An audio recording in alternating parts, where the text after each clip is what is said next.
এখানেই শেষ নয়, স্বাস্থ্যক্ষেত্রের জন্য আরো একগুচ্ছ ঘোষণা মুখ্যমন্ত্রী শুভেন্দু অধিকারী করেছেন।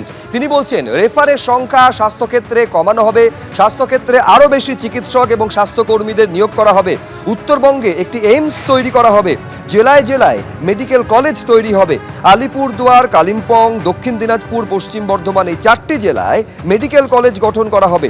জমি চিহ্নিত করে প্রস্তাব ভারত সরকারকে পাঠানো হবে মেডিকেল কলেজ তৈরির জন্য।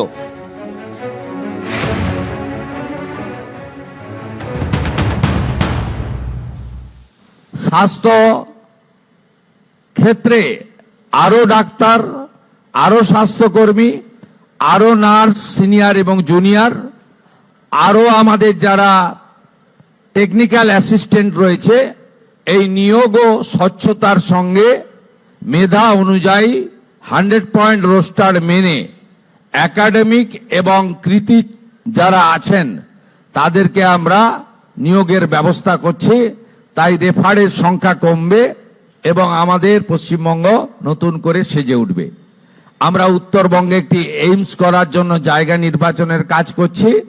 প্রধানমন্ত্রীর যে কস্ট শেয়ারিং ভিত্তিতে জেলায় জেলায় একটি মেডিকেল কলেজ, এই রাজ্যে অনেকগুলি জেলায় সম্পূর্ণ হয়েছে, 4টি জেলা বাদ ছিল, আলিপুরদুয়ার, কালিম্পং, দক্ষিণ দিনাজপুর এবং পশ্চিম বর্ধমান।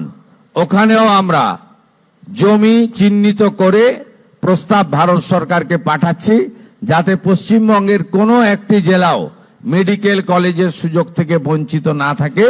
এটাই এই সরকারের লক্ষ্য এবং উদ্দেশ্য।